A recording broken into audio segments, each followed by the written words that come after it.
Okay, so I did my interviews yesterday, and one of the things that I noticed while I was conducting interviews is that I had a set of questions that I thought would kind of deal with a range of things within the department, and then I found as interviews were going on that either um, without being prompted, people answered the questions that I had in mind or brought new questions to light while I was listening to their interviews and interviewing them.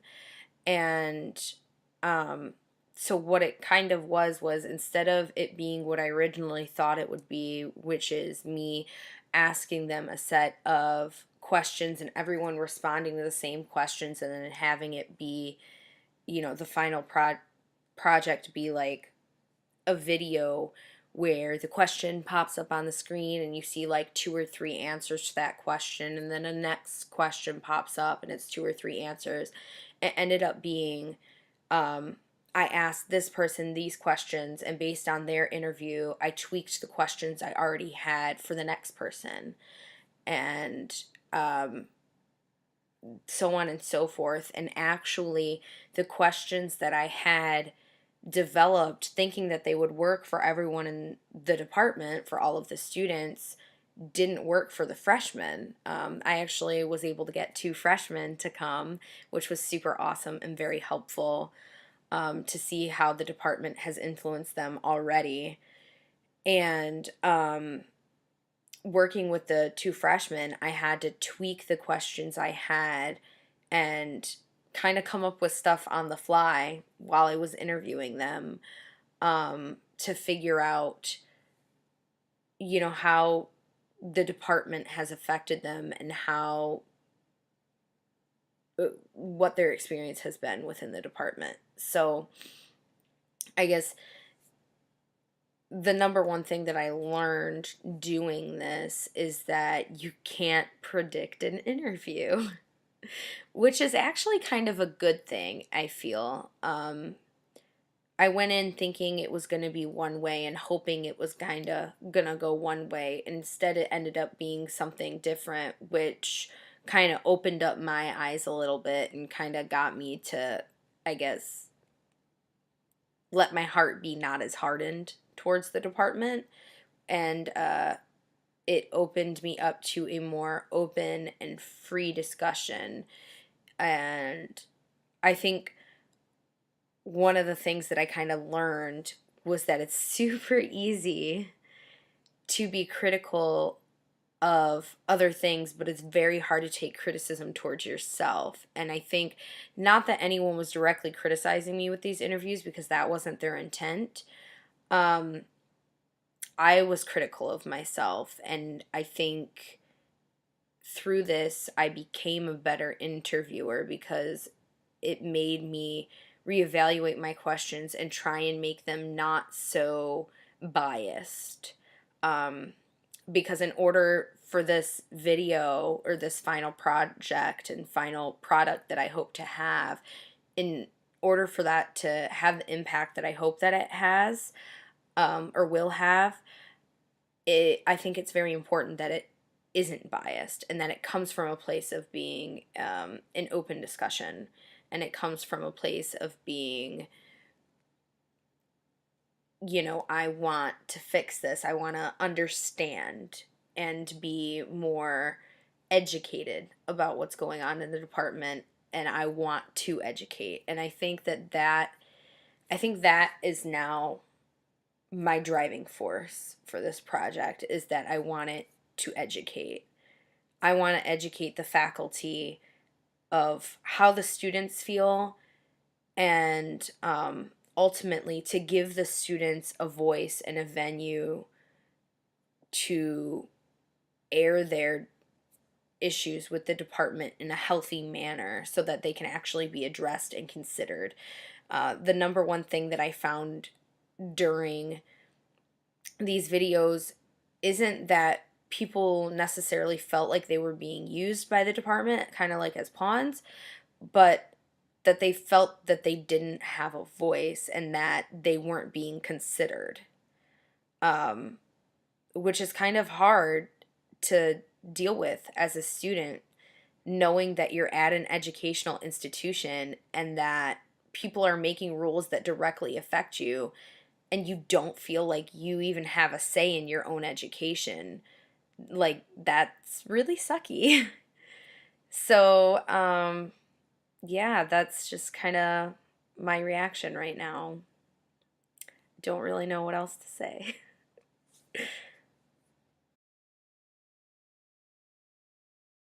I'm currently uploading stuff to our Wayne State OneDrive, so that my peers have access to the footage that I have so far. It's taking longer than I would expect to upload some of it, probably because the files are so long, and I have like 3 just for this one of these people that I interviewed. I remember I should have documented myself while I was doing some of this interviewing and in between interviews, but a lot of them ended up running into one another and kind of overlapping. So I didn't really have a time to like journal or reflect during the interviews because I didn't want to keep the other people waiting because I had people after them. So I think next time I would leave a few minutes longer between interviews, or cut down the number of questions that I asked them. But I felt like I had a good number of questions and I didn't really want to cut that down. And these are giving me a glare, so I'm just gonna, okay. One of the frustrations that I had during filming was kind of with the equipment. I feel like the equipment gave me a good quality, but the camera that I ended up using was actually a camera with video feature, and it was an HDR, I don't know, something fancy camera. And Allison is super awesome, and she helped me set everything up and like hooked me up with a microphone and like some special lights, and like we had a cool backdrop and it looks like really professional and awesome. But the thing with that is that I didn't have a lot of experience using the camera, A. And B, this particular camera, the SD cards, the memory cards that go inside it, could only hold up to about 30 minutes of film. And then the camera itself could only film in 10-minute segments. So once it hit the 10-minute mark, the camera would shut off. And I would have to restart the recording, which is why the person's interview that I'm uploading is actually in 3 parts for one interview. And it's just the raw, rough footage, so I haven't touched it or edited it or anything. I haven't even had a chance to, like, delve into it yet. But, so I think if I had to do it over again, I was given the option by Allison to either have, like, a documentary-style recorder where I just hit one button and it shoots straight. But she said that that would probably be harder to edit because it wouldn't be in smaller segments. It would be this one long thing that I would then have to chop and chop and chop and chop and chop. And I'd have to watch the whole thing before I started deciding where I wanted to make cuts. So she said it would probably be harder to get little bits and pieces into like whatever my finished product is. So she recommended this one instead. So I think using this one was good because it had a better quality.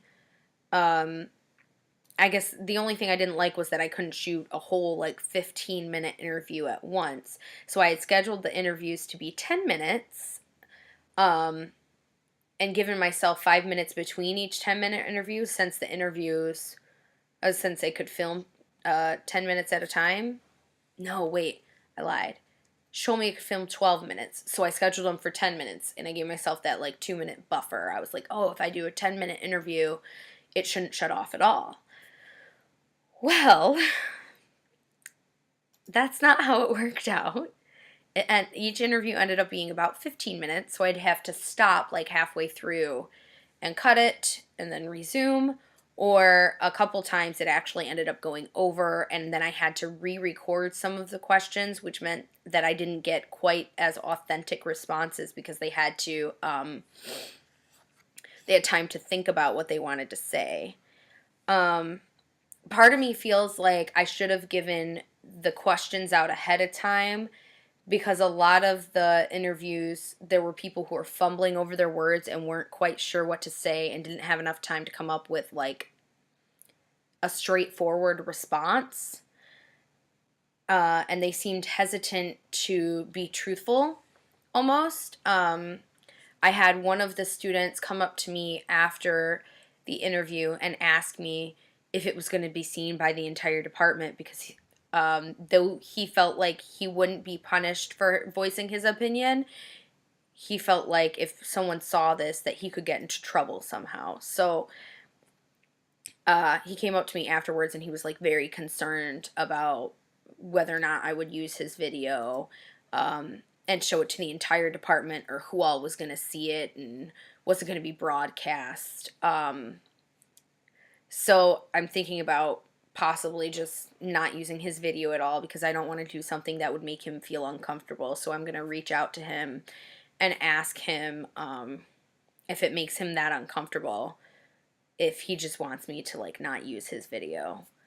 Because he was one of the students who was tripping over his words and really trying to like think about what he was saying before he was saying it. And after the first like 2 interviews, I had sat everyone down, and when I had them sign, you know, just like a simple piece of paper, like a waiver saying, you know, that I had their right to broadcast their video, so that I wouldn't get into any trouble down the line if I wanted to use this for something to like get into grad school, or for something to show like a potential employer, that I could use it for more than just my capstone purpose. I just had them sign something saying that I have the right to use this film in any way I choose. And then they all, you know, signed and dated it. And I think that that was smart. And he did sign it, but I don't want to do something that he would feel uncomfortable with. So I'm thinking about just negating the film entirely from his interview. That being said, I don't know, it was just a really interesting experience. I think if I were to use this camera again, which I probably will, that I would find a way to set like a silent alarm on my phone or my computer, so that I could keep better track of the time. Because when you're actually filming, this camera doesn't tell you, like, it doesn't have like a countdown, you know, like you're filming on your phone or like even your laptop. Like right now I'm filming on my laptop and it says recording 7 minutes 30 seconds, you know, of recording. Well, when you're recording on this specific camera, it doesn't give you a timeline. You're just like shooting blind.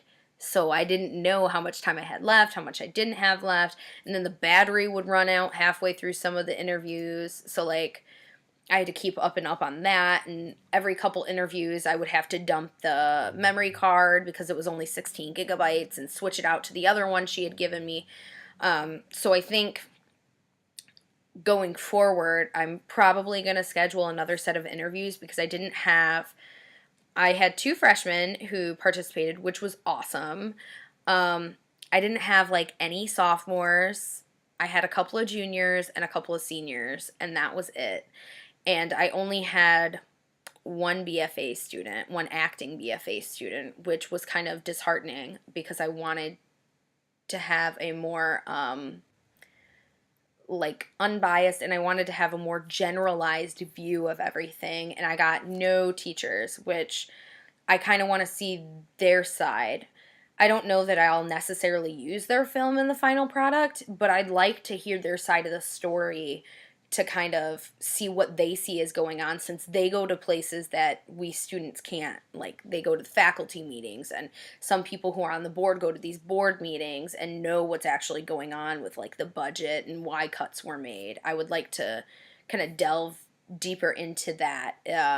So really, these interviews, which were hopefully supposed to answer some of my questions, kind of just got me a little bit more involved and more questioning what's really going on and how people really feel.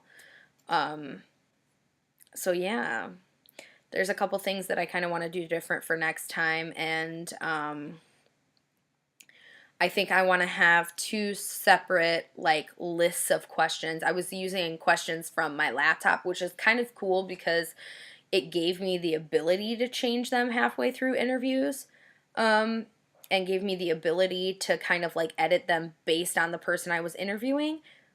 But it also kind of sucked because I had to scroll up and down to find the questions instead of having like notes next to them that could have given me like key triggers about what it pertained to. Because like sometimes I would ask people one question and they would answer it with something that pertained to another question I was going to ask. And it would have been nice if I could have like highlighted bits and pieces or something that made it bold, that was like, oh, this is where that question is. And I think especially if I do the teachers, I'll need to have a separate sheet of questions to ask them. And I think, having a separate set of questions for like the freshman student, because they don't have necessarily all of the experiences that the sophomore through seniors do. One of my questions was about what the students, how they felt about the 2580 and the ushering requirements. Well, the freshman students aren't required to usher, they're required to crew, and they're not required to do a 2580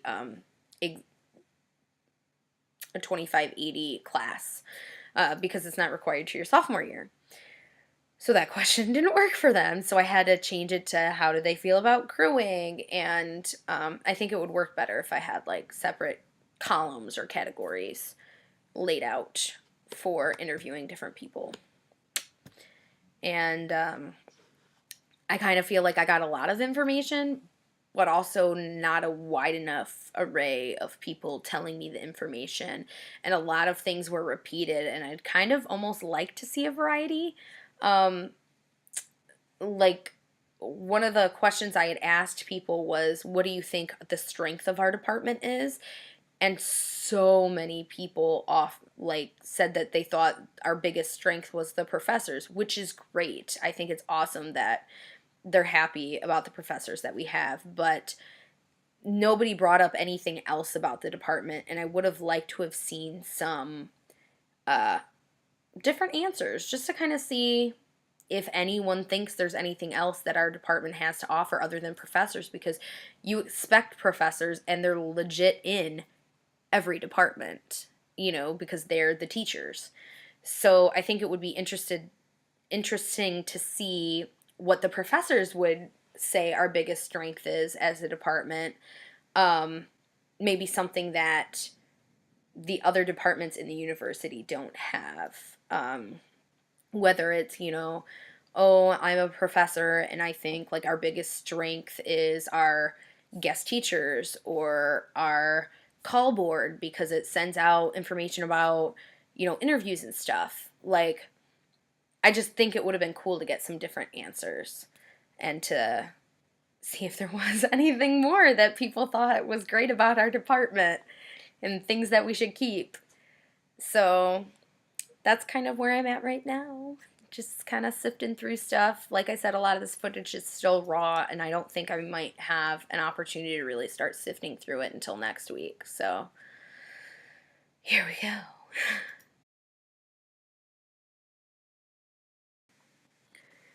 So it is Sunday,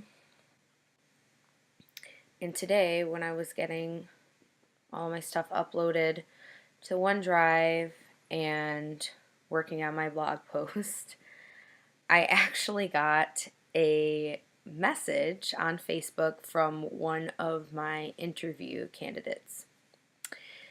And I'm not going to say the subject's name, but I am going to read to you what it says. It says, "Hey Amber, for the interview, if possible, I'd like to retract my comments on A Christmas Carol. I've begun rehearsals on it, and I'm having a good time with them. Basically, the second time's been the charm, and I don't feel the same way. I stand by everything else, just not that. I hope this doesn't inconvenience you." So I replied back because this person was the person who, following the interview, was asking all sorts of questions about who might see the video and was really like nervous and worried about what that might mean for their chances and future within the university, within the department. So I replied back and I asked him if he wanted me to retract the entire interview. I told him I didn't want him to feel uncomfortable and that at this time I didn't know who all might end up seeing this video. Because the truth is, I'm hoping that this is going to end up creating something that I can show possibly to potential employers about this dialogue that I've opened up. And hopefully there's going to be a good outcome following this project. So he wrote back and said, looking back, I'm not comfortable with my answers in general, especially in the position I'm in. If you scrapped my footage, I'd be perfectly okay with it. Especially since I'm going for BFA again, it's probably best if my interview never sees light of day. So I told him it was fine and it's not a big deal. But honestly and truthfully, it got me angry. And it got me angry not at him because it's not his fault that he's a victim of, what's going on in our department, but it got me really, really angry with our department. How is it that you can have all these students paying so much money to go to this school and they feel like they can't even be open and vocal and start a dialogue about their education? Like, that just blows my freaking mind. It's one thing to be a good representative of the university and to not engage in behavior or, to not do things that reflect poorly on the university, but to silence your voice, which is something that they literally tell us in theater that we should have as an artist, that we should have integrity and a voice and, know where our limit lies as an artist. To silence that and for this to be a systematic thing, something that's happening and recurring over and over and over again, just really enrages me. Like, I just kind of want to go, are you freaking kidding me? Because he's not the only person who feels this way. He's the only person who contacted me following the interviews about it, but I'm sure that that's the reason why there weren't more people who came out and gave me their opinion during these interviews and gave me their take on things, because they're worried about the retribution that they'll receive from the university and from our department. And it just angers me because the whole thing, like, to me, what I found the most throughout my education is I found a voice, and I found that the way that anything gets done in history is from people getting mad. It's from them standing up against injustices that they see, and it's from them finding a way to break through a barrier and to make a difference. And so this experience just really makes me feel like this work is so important and it just needs to be done. And it made me really thankful that I did do this. Even though I'm retracting this person's video, I feel like it's important to show the rest of the work and to create something substantial that will really demonstrate to the faculty what's really going on with the students. Because it just, like I said, it made me so mad and so yeah, it really got my goat. So that's kind of where I'm at right now. I'm just at the point where I just feel like, wow. And the funny thing is that the person who contacted me about this wasn't even, I don't want to say worst interview, but wasn't even the harshest towards the department and the most critical of the department. This person didn't even say things that were like actually that bad. So it just, yeah. I just, I really feel now like I definitely want to have another day of filming and open the dialogue up even further, because I feel like if I can get some faculty involved, if I can get some professors involved, um, it'll almost protect the students more. Because I'm not going to lie, if I'm not going to say that I haven't thought and been concerned about when I share this video with the department, whether or not they're going to almost laugh in my face and be like, well, you screwed yourself. You had a degree, but I won't sign this now. I wouldn't put it past John Wolfe to look at it and be like, no, sorry. You put a video in there of a student directly calling me out and telling me that I was basically running this department into the ground. So no, I'm not going to sign your degree. But I don't know. It just, internally, I just really feel very strongly that it needs to be shared, and not just for my benefit, but, you know, if students are feeling this way now, even some of the freshmen I had are starting to be concerned about the department that they just started in. They've only been here for a month and a half, and they're already concerned about their future. And, you know, then students who've been here for a couple years, this is something that's been going on for a while and obviously is going to continue if this pattern is not disrupted, and if this doesn't change, if there's not some avenue of change within the system. So I just really feel like it's important for the future of the department. I mean, to be honest, it's almost kind of self-serving, truthfully, because I don't want my degree to be worthless. I'm really worried that I'm going to graduate from this university, and years down the line, I will go to an employer and be like, yeah, I graduated from Wayne State in their theater department. And they're going to be like, Wayne State doesn't have a theater department. And I'll be like, well, they did. So they won't have anyone to contact, you know? And that's troubling to me, to think that an institution that's been there for so long, you know, by not consulting their students, they're driving their students away and effectively creating a terrible business model, to be honest. Everyone always knows the customer is always right. Well, in a university, the students, we're your customers. So if we can't get the education that we want here, we will find someplace else to go. And quite frankly, the only thing that Wayne State currently even has going for it is the number of scholarships available to transfer students and to incoming students, because they simply don't get taken advantage of enough. So they do have an extensive number of scholarships, and people are willing to go where the money is, but once they get to the university and see what it's all about, they're not really wanting to stay. And to be honest, I don't blame them, because I didn't really want to stay, and if I hadn't been so close to my degree, I probably would have transferred out of Wayne State after my first year.